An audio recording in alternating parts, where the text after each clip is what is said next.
इस खबर के प्रायोजक हैं विवेक ग्रुप ऑफ कॉलेजेस, अनुशासित माहौल, शैक्षिक वातावरण, मुरादाबाद रोड, बिजनौर।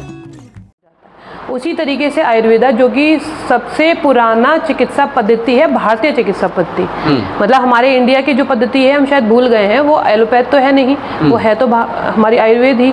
तो उसको भी 3 पार्ट्स में डिवाइड करते हैं जी। एक पहला होता है जो कि हम दवाइयाँ ना बोल के औषधियाँ बोलते हैं, क्योंकि पहले टाइम में जो औषधियाँ थी वो हमारी फसल के साथ उगती थी, तो तब हमारी फसल के साथ ही कटती थी और हम खाते थे उसे अपनी फसल के साथ ही, तो भोजन में प्रयोग होती थी, इसलिए जो मनुष्य था वो कम बीमार होता था।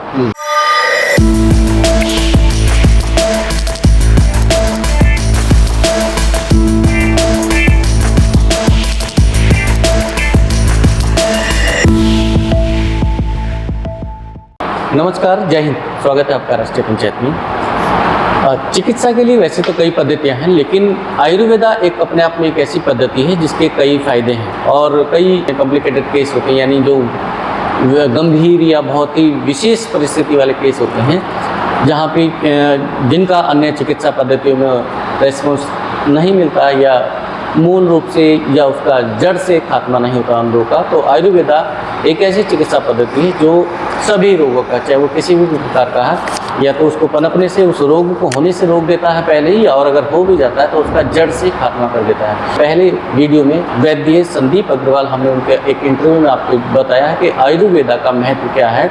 उस रिपोर्ट में वैद्य जी ने जो बताया था वो शिक्षा, यानी कि जो आयुर्वेदा शिक्षा है उसकी शिक्षा और चिकित्सा दोनों के बारे में विशेष तौर से गंभीर जानकारी दी थी और गंभीरता वाली जानकारी, विस्तृत जानकारी दी थी, जो कि कई ऐसे रोगी होते हैं, कई ऐसे बीमार होते हैं, जैसे इंसुलिन, शुगर, बीपी और कैंसर टाइप के जो लोग होते हैं, लंबे समय तक दवाई खाने के बावजूद उनका रोग ठीक नहीं होता है। लेकिन आज उसी चिकित्सा पद्धति का डीपली और जानकारी हम देने जा रहे हैं कि कौन कौन सी ऐसी, कि उस चिकित्सा पद्धति के दौरान, उस प्रोसेस के दौरान वो कौन कौन सी प्रक्रिया होती है जिनके द्वारा आयुर्वेदा उस बीमारी का पूर्ण रूप से खात्मा करता है, यानी उस रोग को जड़ से मिटा देता है। तो इस विषय में इस आयुर्वेदा चिकित्सा पद्धति में होने वाली जितनी भी चिकित्सा प्रक्रिया हैं, जो प्रोसेस अपनाए जाते हैं आयुर्वेदा चिकित्सा पद्धति में, उस पर हमारे साथ बात करने के लिए मौजूद हैं हमारे साथ डॉक्टर मलिका। स्वागत है डॉक्टर साहब आपका। नमस्ते सर। डॉक्टर साहब, जो ये आयुर्वेदा चिकित्सा पद्धति है, एक इसमें कितने पार्ट होते हैं? अगर हम आयुर्वेदा को बात करें कि आयुर्वेदा का जो ट्रीटमेंट होता है आयुर्वेदा पद्धति में, तो कितने भागों हम इसको बांटे में डिवाइड करेंगे? सर, जैसे कि हम देख सकते हैं 2 पैथीज हो गई, एक तो आयुर्वेदा पैथी हो गई, एक मॉडर्न पैथी हो गई, जो अंग्रेजी दवाइयाँ जिसको बोल देते हैं। तो जैसे कि अंग्रेजी दवाइयों में दो पार्ट्स डिवाइड कर देते हैं कि वो एक मेडिसिन का पोर्शन हो जाता है, दवाइयों का पोर्शन, और एक सर्जरी का पोर्शन हो जाता है। उसी तरीके से आयुर्वेदा, जो कि सबसे पुराना चिकित्सा पद्धति है, भारतीय चिकित्सा पद्धति, मतलब हमारे इंडिया की जो पद्धति है हम शायद भूल गए हैं, वो एलोपैथ तो है नहीं, वो है तो हमारी आयुर्वेद ही, तो उसको भी 3 पार्ट्स में डिवाइड करते हैं जी। एक पहला होता है जो कि हम दवाइयाँ ना बोल के औषधियाँ बोलते हैं, क्योंकि पहले टाइम में जो औषधियाँ थी वो हमारी फसल के साथ उगती थी, तो तब हमारी फसल के साथ ही कटती थी और हम खाते थे उसे अपनी फसल के साथ ही, तो भोजन में प्रयोग होती थी, इसलिए जो मनुष्य था वो कम बीमार होता था। अभी क्या हो गया, मॉडर्नाइजेशन जैसे जिस तरह से हो रहे हैं उस तरह से फसल जो है उसमें से टोटल जो पोर्शन ऑफ औषधि होता है या कोई भी एक्स्ट्रा प्लांट होता है उसको रिमूव कर दिया जाता है। वो केवल एक सेपरेट पोर्शन होता है, केवल फसल का, जो भी चाहे अनाज हो, चाहे वो दालें हो, तो उनमें पहले क्या होता था, मेडिसिन आती थी उनके साथ में, वही पिसती थी, तो जो दवाई, जो खाना बनता था वो औषधि युक्त भोजन बनता था। अब जो हो गया है वो औषधि रहित भोजन हो गया है, जो कि विद प्रिजर्वेटिव है, सारी चीज़ों में प्रिजर्वेटिव्स हैं, तो बीमारियां तो ऑब्वियसली दुगनी हो जाएंगी। इसलिए आयुर्वेद में कहीं भी दवाइयों का नाम नहीं कि दवाई बोलेंगे या मेडिसिन बोलेंगे, उसको औषधि बोला जाता है।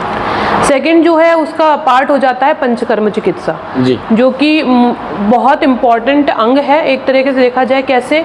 जैसे कि एम बताए हैं आयुर्वेद की और पंचकर्म की, स्वस्थ से स्वास्थ्य रक्षण, मतलब स्वस्थ व्यक्ति का स्वास्थ्य का रक्षण करना, उसको प्रोटेक्ट करना, उसकी रक्षा करना। सेकंड उसका ऑप्शन जो एम बताया है कि वो किस तरीके से बीमारी को दूर करता है, मतलब आतुरस्य विकार प्रशमनम, मतलब आतुर मतलब रोगी के, विकार मतलब रोग को खत्म कर देना, जड़ से खत्म कर देना। तो वो जो है वो पंचकर्म का एक मोस्ट इम्पॉर्टेंट एस्पेक्ट बताया, मतलब वही चीज़ है जिस पे वो ध्यान देता है। तो मतलब स्वस्थ व्यक्ति भी पंचकर्म करा सकता है और रोगी व्यक्ति भी पंचकर्म करा सकता है, दोनों चीज़ें। अब थर्ड जो पोर्शन आता है, जब जो कहते हैं, जैसे हमने एलोपैथी में बताया था, सेकंड पोर्शन शल्य है ना, अब वो सर्जरी, अब वो पोर्शन आयुर्वेद में भी है। तो आयुर्वेद का शल्य विज्ञान जो है वो सबसे पुराना है, क्योंकि जैसे कि हमने बोल देते हैं कि फादर ऑफ बहुत father of surgery, father of medicine, कहाँ से हुआ ये शब्द, कहाँ से? जी, जैसे हिप्पोक्रेट्स को फादर ऑफ मेडिसिन बोल दिया जाता है, लेकिन एलोपैथ भी कुछ ही सालों से आया हुआ विज्ञान है।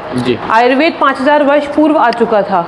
तो उसके लिए अगर देखा जाए तो वैसे उन्होंने बोला है फादर ऑफ सर्जरी सब जगह माना जाता है, आचार्य सुश्रुत को बोला है जी। मतलब वो मान चुके हैं कि जो इंडियन पैथी है, भारतीय चिकित्सा पद्धति आयुर्वेद है, वो सबसे पुराना ही है। मतलब ये जो सर्जरी का जो पार्ट चला है ये पहले आयुर्वेदा से ही स्टार्ट हुआ है जी, आयुर्वेदा से ही स्टार्ट हुआ है, और हमारी मेडिसिन भी बहुत पुरानी है। मॉडर्न पद्धति में वो बाद में आया है, वो बाद में अडॉप्ट किया है उन्होंने। वो बात अलग है कि क्योंकि हमारे कुछ ग्रंथों को मुगल के वक्त में जला दिया गया था, सारी जो संहिताएं थी हमारे लोगों के सामने नहीं आया गया, नई पीढ़ी के सामने उसको नहीं राइट। जो पहले थे उनको पूरा किया गया है बाद में महर्षियों के द्वारा, क्योंकि आधे ग्रंथ जल चुके थे, उसको फिर पूरा किया गया ज्ञान को।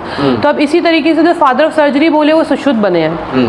अभी क्या है, फादर ऑफ मेडिसिन जो है वैसे वो है आचार्य चरक, लेकिन उनको फादर ऑफ इंडियन मेडिसिन बोल दिया जाता है जी। लेकिन अगर देखा जाए तो जो बाहर के कंट्रीज हैं वो हमारी मेडिसिन को पेटेंट कराने में तो लगी हुई हैं, जैसे हमारी पद्धति को अपनाने में लगी हुई है। सारे फॉरेनर्स हमारी पद्धति पे मेन फोकस करते हैं। पंचकर्मा उनके अमोंग इतना फेमस है कि वो अधिकतर मोस्टली ऑफ द जितने भी फॉरेनर्स हैं, या फिर उसमें आप बोल दो VIP मेंबर्स हैं या कुछ भी है, सब लोग पंचकर्मा को एक लाइफस्टाइल की तरह से अपनाते हैं और आयुर्वेद की मेडिसिन को एक लाइफस्टाइल की तरफ से अपनाते हैं। और वो लोग पेटेंसी भी करा रहे हैं काफ़ी चीज़ों की, जैसे हमारी हल्दी की पेटेंसी है, तुलसी की पेटेंसी है, अश्वगंधा की पेटेंसी। अश्वगंधा तो वर्ल्ड वाइड मेडिसिन यूज़ की जाती है, शतावरी वर्ल्ड वाइड मेडिसिन यूज़ की जाती है, हरिद्रा की यूज़ की जाती है जो हल्दी बोलते हैं। तो बहुत सारी मेडिसिन ऐसी हैं जो इंडियन हैं और उस पे दूसरे लोग अपना पेटेंट करा रहे हैं, मतलब अपना हक जमा रहे हैं, अधिकार अपना एकाधिकार करा जी जी जी जी, तो अपना हक हो जाएगा उनका जी। इसी तरीके से बस ये थोड़ा सा ड्रॉबैक हमारे इंडियंस में, थोड़ा भारतीय में ये हो गया है कि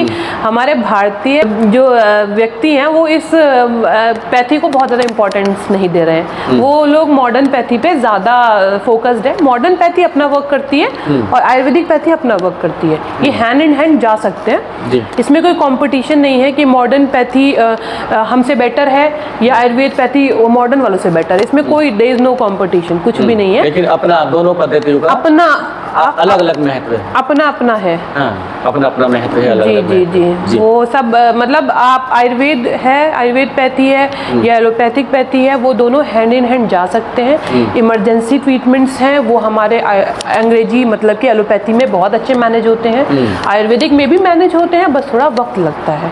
तो इस कारण से दोनों के दोनों जो पैथीज हैं वो हैंड इन हैंड जा सकते हैं। इसमें देयर इज नो कंपटीशन, कुछ नहीं है। उसकी अपनी अलग इंपॉर्टेंस है आयुर्वेद की, और एलोपैथ की अपनी अलग इंपॉर्टेंस है।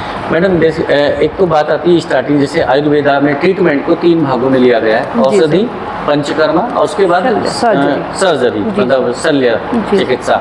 लेकिन अगर हम पंचकर्मा की बात करें तो ज़्यादातर लोग पंचकर्मा शब्द से या पंचकर्मा पद्धति से या चिकित्सा से कि पंचकर्मा क्या होता है इससे अवेयर नहीं, जागरूक नहीं है, और इसका क्या लाभ है और किन किन परिस्थितियों में किन किन बीमारियों में इसका लाभ लेना चाहिए, इस पर थोड़ा सा विस्तार से बात करना चाहेंगे आपसे। जी, पंचकर्मा की एक तरह से परिभाषा और कब कब और क्या क्या पंचकर्मा में कितनी प्रक्रिया होती है। जैसे कि सब लोग सर बहुत हमारे इंडियंस वैसे भी नॉर्मली इंटेलिजेंट बहुत हैं, सब लोग बहुत बोला गया है सब जगह इंटेलिजेंसी तो इंडियंस में बहुत ज़्यादा होती है। तो नॉर्मल वर्ड से समझ जाते हैं, पंच इज 5, 5 कर्मा मतलब कार्य। तो 5 कार्य जो शरीर पे किए जाएं वो पंचकर्मा नॉर्मल यही है। कार्य मतलब जो 5 तरह की चिकित्साएं शरीर पे की जाती हैं वो पंचकर्मा के अंडर आती हैं, पंचकर्मा रिलेटेड होती हैं। अब देखा जाए तो हमारे यहाँ 3 रिपोर्ट में हमने जाना कि आयुर्वेदा चिकित्सा पद्धति है क्या और उसके कितने पार्ट होते हैं। जैसा कि वैद्य मलिका बता रही हैं कि आयुर्वेदा को 3 भागों में डिवाइड किया गया है। पहला होता है औषधि, यानी कि जो औषधि लेकर हम रोगों का निदान करते हैं। दूसरा होता है पंचकर्मा, आयुर्वेदा चिकित्सा पद्धति के तहत जो 5 कार्य होते हैं, जो पंचकर्म होते हैं, जिनको मिलाकर हम बोलते हैं एक पंचकर्मा।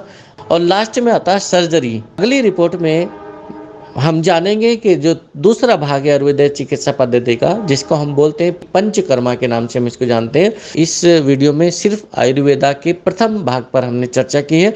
अगले भाग पर हम लेकर आएंगे कि आयुर्वेदा चिकित्सा पद्धति के तहत जो दूसरा भाग है पंचकर्मा, वो पंचकर्मा कौन कौन से हैं, वो कौन कौन से पांच कार्य हैं जो शरीर पर किए जा सकते हैं किसी भी रोगी के रोग का जड़ से निदान करने के लिए, निवारण करने के लिए। और उसके बाद नेक्स्ट वीडियो में हम लाएंगे कि शल्य चिकित्सा के बारे में जानेंगे वैद्य मल्लिका से। तब तक बने रहिए हमारे साथ। नमस्कार, जय हिंद।